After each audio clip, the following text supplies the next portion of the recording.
अभी तक जो पूरे म्यूजिक के साथ आप देख पा रहे थे उससे बहुत कुछ आपने समझा होगा। बाकी की चीज हमारे यहां लिखी हुई है।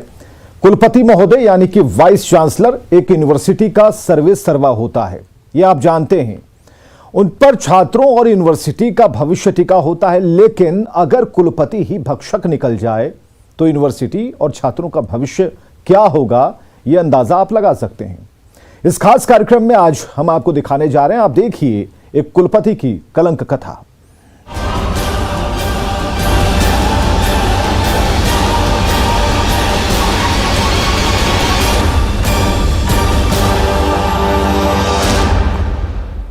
तो क्या आप सोच सकते हैं कि जिस वाइस चांसलर पर छात्रों और पूरी यूनिवर्सिटी का भविष्य टिका होता है, वो खुद उसे लूटने पर आमादा हो? शायद आप ना कहें, लेकिन यह सच है। मगध यूनिवर्सिटी के वाइस चांसलर ने काली कमाई का ऐसा पहाड़ खड़ा कर दिया कि निगरानी एजेंसियों के कान खड़े हो गए। एक के बाद एक कई शिकायतों के बाद जब विशेष निगरानी इकाई ने वाइस चांसलर के 3 ठिकानों पर एक साथ छापेमारी की तो उनका मुंह खुला का खुला रह गया।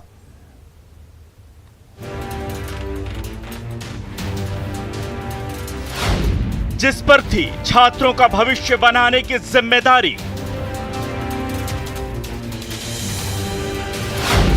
वही निकला लूट का अधिकारी।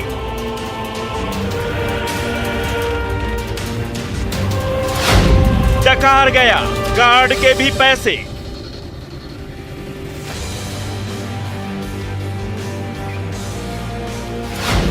शिक्षा व्यवस्था सुधरेगी कैसे?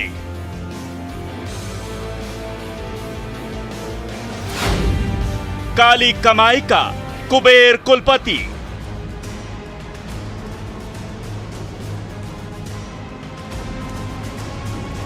एक कुलपति पर पूरे विश्वविद्यालय की जिम्मेदारी होती है।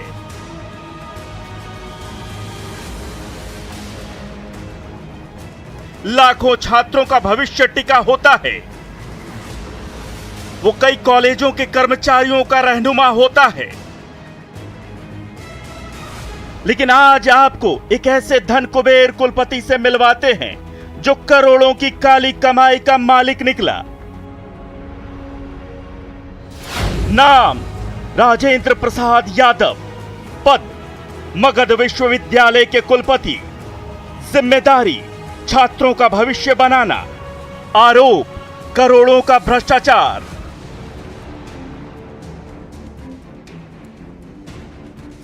बुधवार को बिहार की विशेष निगरानी इकाई ने एक साथ मगध यूनिवर्सिटी के कुलपति राजेंद्र प्रसाद यादव के 3 ठिकानों पर छापा मारा और 15 घंटों से ज्यादा चली छापेमारी में जो सच्चाई सामने आई उसने चौंका दिया। राजेंद्र प्रसाद यादव के गोरखपुर स्थित पैतृक आवास पर भी स्पेशल विजिलेंस यूनिट ने रेड डाली। मगध विश्वविद्यालय के कुलपति प्रोफेसर राजेंद्र प्रसाद यादव भ्रष्टाचार के भी प्रोफेसर निकले। जब बिहार विशेष निगरानी टीम ने उनके घर पे जांच की तो गोरखपुर स्थित आवास पे 70 लाख रुपए से अधिक जो है नगद मिला है। साथ ही 5 लाख रुपए विदेशी करेंसी मिली है और 15 लाख से अधिक के जेवरात मिले हैं। और इसके साथ करोड़ों रुपए की जो जमीन की खरीदारी पिछले 2-3 वर्षों में की गई है उसके भी कागजात विशेष निगरानी टीम ने जब्त किए हैं। विशेष निगरानी इकाई ने बुधवार को गया, बोधगया और राजेंद्र प्रसाद यादव के गोरखपुर स्थित पैतृक आवास पर एक साथ छापेमारी की।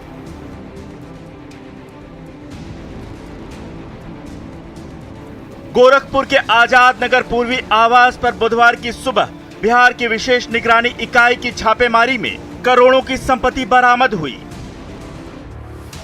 कुलपति के गया स्थित सरकारी आवास और बोधगया के कार्यालय पर भी तलाशी ली गई।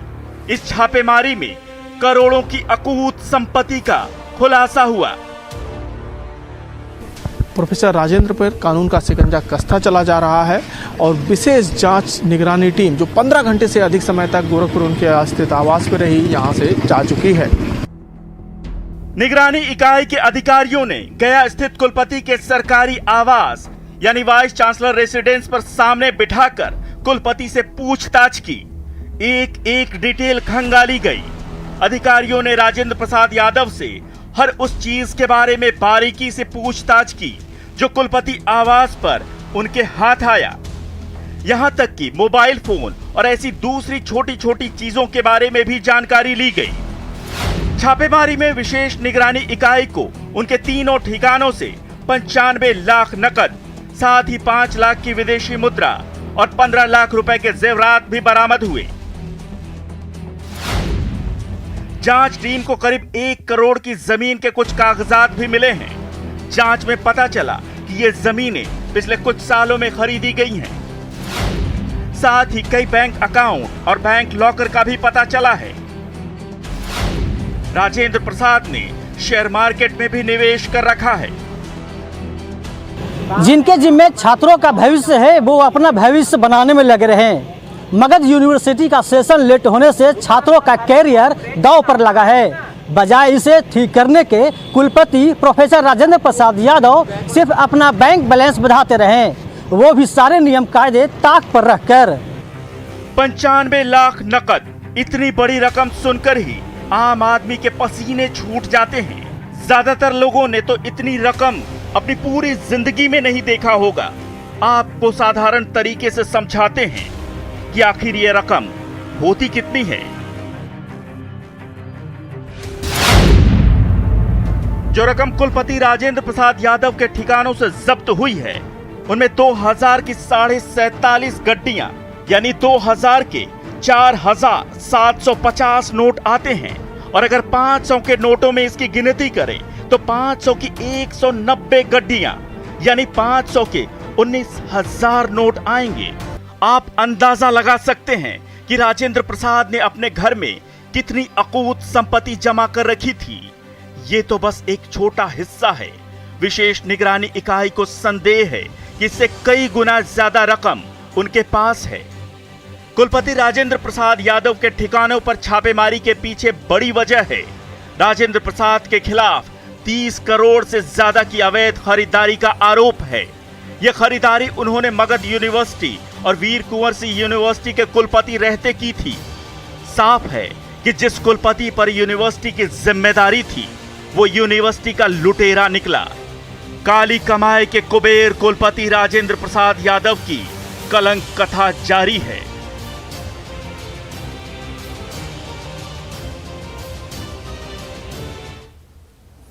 कई नोटों की गड्डियां और कलंक कथा जारी है, इसलिए हमने कहा कि कई कहानियां, कई रिपोर्ट्स अभी बाकी हैं। मगध यूनिवर्सिटी के वाइस चांसलर पर भ्रष्टाचार के कई आरोप हैं। हैरानी की बात यह है कि उन्होंने अपनी जेब भरने के लिए गार्ड को भी नहीं छोड़ा, गार्ड के पैसे भी नकार लिए। कई विश्वविद्यालयों में कुलपति रह चुके राजेंद्र प्रसाद यादव की कलंक कथा बस इतनी ही नहीं है, उनकी पूरी कुंडली अब आप देखने जा रहे हैं।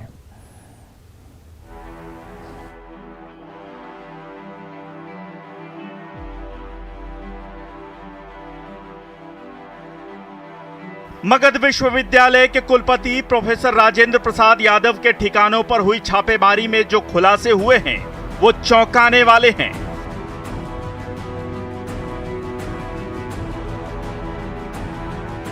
आरोप है कि मगध विश्वविद्यालय और वीर कुंवर सिंह विश्वविद्यालय के कुलपति रहते डॉक्टर राजेंद्र प्रसाद यादव ने नाजायज तरीके से विश्वविद्यालय के पैसों का गबन किया।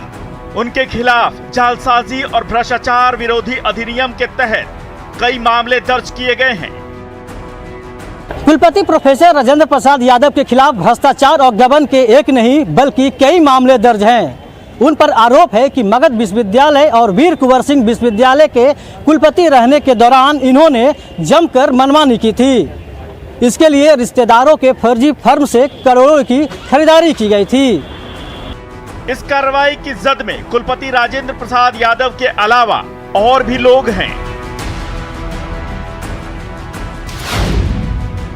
स्पेशल विजिलेंस यूनिट ने जो केस दर्ज किया है उसमें मगध यूनिवर्सिटी के कुलपति राजेंद्र प्रसाद यादव और उनके निजी सचिव सुबोध कुमार समेत एक और शख्स को आरोपी बनाया गया है। साथ ही पाटलिपुत्र विश्वविद्यालय के रजिस्ट्रार जितेंद्र कुमार के अलावा लखनऊ स्थित Purva graphics and offset printers MS Excel ICT software private limited के खिलाफ भी मामला दर्ज किया गया है। राजेंद्र प्रसाद यादव पर कुलपति रहते 30 करोड़ की अवैध खरीद का आरोप है। कुलपति पे यूनिवर्सिटी में खरीदारी के नाम पे करोड़ों रुपए के गोलमाल का केस दर्ज है। साथ ही जांच में सामने आया है कि मगध यूनिवर्सिटी में कागजों में 86 गार्ड तैनात किए गए थे, जबकि मौके पर सिर्फ 47 गार्ड ही कार्यरत थे। यानी कि गरीब गार्ड के पैसों को भी कुलपति महोदय डकार गए। इस मामले में जालसाजी और भ्रष्टाचार रोधी अधिनियम के तहत विभिन्न धाराओं में मामला दर्ज किया गया है। आरोप है कि मगध विश्वविद्यालय और वीर कुंवर सिंह विश्वविद्यालय के कुलपति रहते डॉक्टर राजेंद्र प्रसाद यादव ने नाजायज तरीके से आंसर शीट, किताबें और गार्ड की नियुक्ति में मनमानी की। जांच में सामने आया है कि मगध विश्वविद्यालय परिसर के लिए कागजों में 86 गार्ड तैनात किए गए थे, जबकि वहां सिर्फ 47 गार्ड ही कार्यरत हैं। जिस कुलपति को हर जरूरी सरकारी सुविधा मिलती है, उसने एक अदने से गार्ड की कमाई पर डाका डाला। जिस कुलपति पर छात्रों का भविष्य सुधारने की जिम्मेदारी होती है, वो छात्रों के भविष्य से खेल रहा है। मगध यूनिवर्सिटी का सेशन लगभग 2 साल से ज्यादा लेट चल रहा है। यानी जो परीक्षा जून 2019 तक हो जानी चाहिए थी, वो अब तक नहीं हुई है। अंदाजा लगाइए कि यूनिवर्सिटी में पढ़ने वाले छात्रों का भविष्य क्या होगा। जिन छात्रों को 2 साल पहले ग्रेजुएशन का सर्टिफिकेट मिल जाना चाहिए था, वो अब तक अटके पड़े हैं। न तो कोर्स छोड़ सकते हैं और न कहीं जा सकते हैं। ऐसे में राजेंद्र प्रसाद यादव की पहली जिम्मेदारी लेट सेशन को दुरुस्त करने की होनी चाहिए थी, न कि अवैध तरीके से अपनी जेब भरने की। Professor Rajendra Prasad Yadav DDU Gorakhpur university और स्टेट यूनिवर्सिटी प्रयागराज के भी कुलपति रह चुके हैं। इसके साथ ही वो गोरखपुर विश्वविद्यालय के रक्षा अध्ययन विषय के आचार्य हैं। साल 2019 में उन्हें मगध यूनिवर्सिटी का कुलपति बनाया गया था। इससे पहले वो वीर कुंवर सिंह यूनिवर्सिटी के भी वाइस चांसलर रह चुके हैं। इतने अहम ओहदों पर रहकर भी उन्होंने अपनी जिम्मेदारी नहीं निभाई।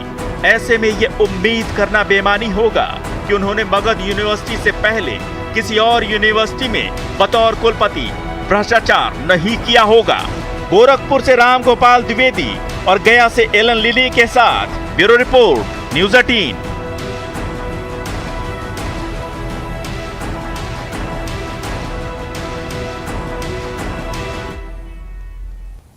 तो कई सवाल खड़े किए जा रहे थे बिहार में कि शिक्षा व्यवस्था सुधरेगी कैसे, कैसे टाइम पर रिजल्ट आएगा, परीक्षाएं कैसे होंगी। अब देख लीजिए, अगर ऐसे वाइस चांसलर लोग रहेंगे और किस तरीके से कुलपति ने इतनी गाढ़ी कमाई इकट्ठा की, बड़ी बिल्डिंग बनाई, अभी तो कागज पत्तर की जांच हो ही रही है, तो इससे अंदाज़ा लगा पाना काफ़ी आसान हो जाएगा कि बिहार में शिक्षा व्यवस्था क्यों चौपट हो रही थी। अब ऐसे लोगों को ढूंढ ढूंढ कर निकाला जा रहा है। एक छोटे से ब्रेक के लिए रुकते हैं।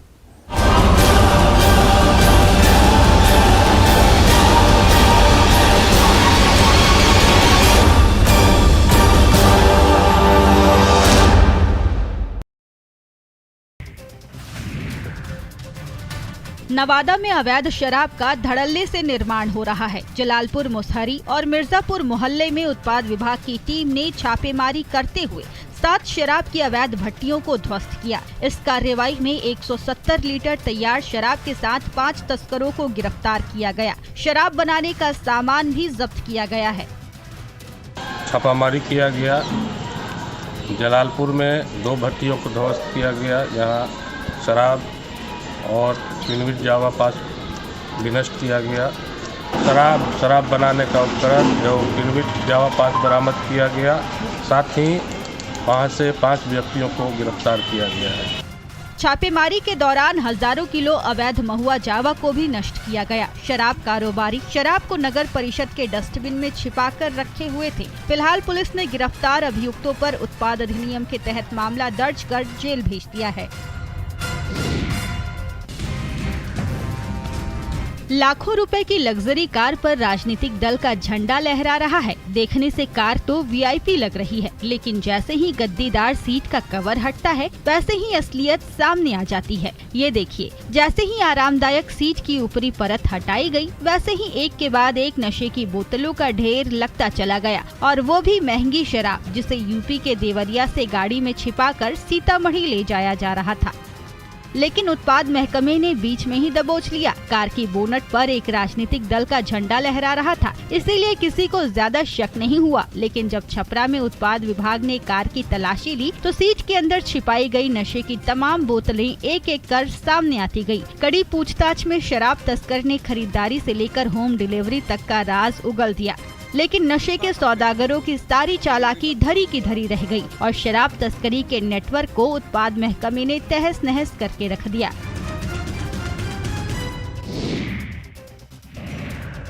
नवादा के रजौली में उत्पाद विभाग की टीम ने 25 लाख रुपए की विदेशी शराब जब्त की है। एक ट्रक में 369 कार्टन अंग्रेजी शराब रखी गई थी। ऐसे बिस्किट के कार्टन के नीचे छिपाकर हाजीपुर ले जाया जा रहा था। बंगाल के आसनसोल से शराब की खेप लाई जा रही थी। पुलिस ने शराब के साथ साथ एक शख्स को भी गिरफ्तार किया है। उत्पाद विभाग की टीम ने एक दिन पहले भी बड़े पैमाने पर भारी मात्रा में विदेशी शराब की खेप को पकड़ा था। शराब कारोबारी उत्पाद विभाग की टीम को चकमा देने के लिए शराब को छिपाकर ला रहे थे। अंग्रेजी शराब की कुल 45 पेटी को शकरकंद के बोरे के नीचे छिपाकर झारखंड से बिहार लाया जा रहा था। पटना रांची NH 31 पर शहर के बुधौल बस पड़ाव के पास वैन के साथ एक कारोबारी को गिरफ्तार किया गया। दरअसल नवादा झारखंड का बॉर्डर इलाका है। जिले से होकर तस्कर शराब की खेप लेकर बिहार के शहरों में पहुंचते हैं।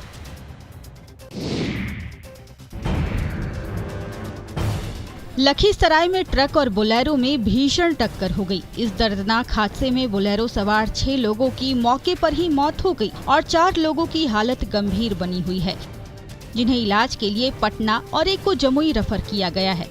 बोलेरो में कुल 10 लोग सवार थे। सभी एक ही परिवार के बताए जा रहे हैं।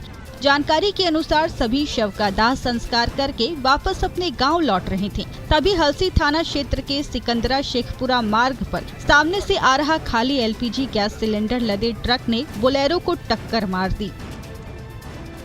एक ट्रक है जिसपे HP का सिलेंडर लदा हुआ था। इन दोनों का आपस में हेड ऑन कोलिजन हुआ है। उसमें स्पॉट पे 6 लोग जो है सुमो विक्टा में जो थे वो एक्सपायर कर गए हैं। हादसे के बाद ट्रक चालक मौके से फरार हो गया। मृतकों में 2 महिला और 4 पुरुष बताए जा रहे हैं।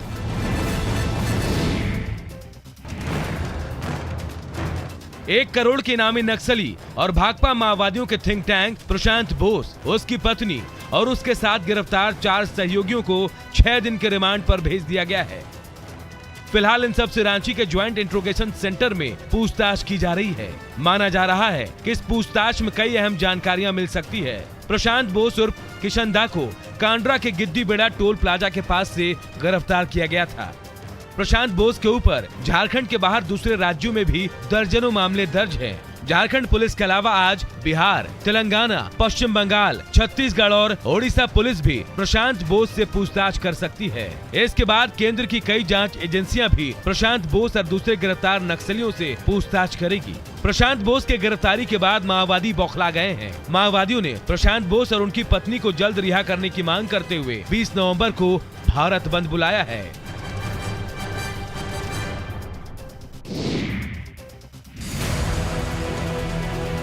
रामगढ़ के कई इलाकों को कोहरे ने अपने आगोश में ले लिया है। बारिश के बाद रामगढ़ के पतरातू, मांडू, गोला, दुलमी के कई इलाकों में कोहरे का खासा असर देखने को मिल रहा है।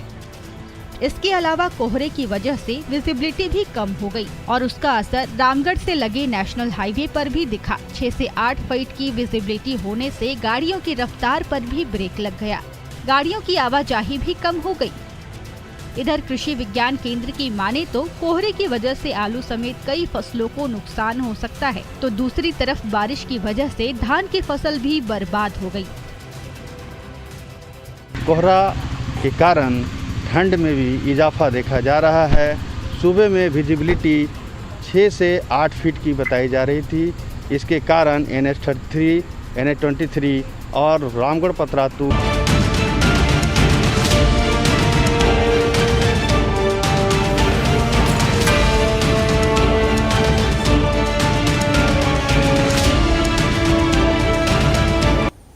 आप देख रहे हैं बिहार विशेष और कुलपति राजेंद्र प्रसाद की कहानी को आगे बढ़ाते हैं, कलंक कथा को आगे बढ़ाते हैं। कुलपति राजेंद्र प्रसाद ने अपनी करतूत से वीसी के पद को कलंकित कर दिया, लेकिन अब आपको एक अच्छी कहानी दिखाते हैं। समस्तीपुर के कृषि वैज्ञानिकों ने अरहर के बेकार डंठलों से सजावटी सामान बनाकर कमाल कर दिखाया है। अब न प्रदूषण फैलेगा, न कचरा होगा, बल्कि बेकार ठूंठ घर की शोभा बढ़ाएंगे।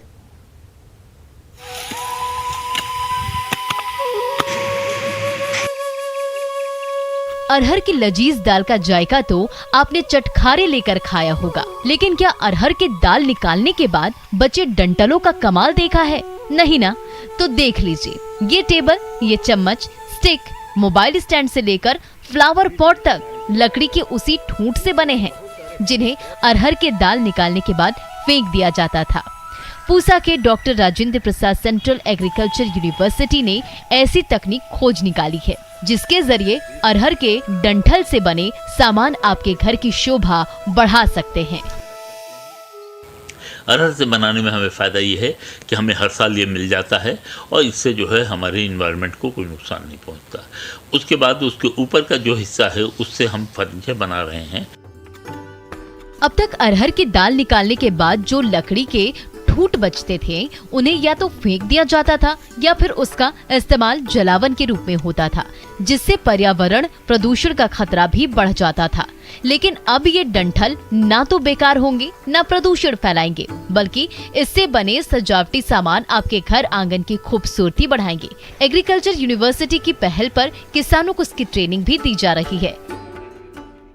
अरहर से अब बहुत सारे किस्म के हम लोग सौंदर्यालय सामग्री बना रहे हैं, टेबल स्टैंड बना रहे हैं, उसका साइड टेबल बना रहे हैं। इसे कहते हैं आम के आम और गुठलियों के दाम। अरहर की दाल भी और सजावटी सामान भी। अरहर को उगाने के बाद बेकार पड़े लकड़ी के टुकड़े भी सचमुच कमाल दिखा सकते हैं। ये सजावटी सामान इसकी जीती जागती मिसाल है। मुकेश कुमार, न्यूज़ 18, समस्तीपुर। और एक छोटे से अंतराल के बाद देखिए अपना बिहार।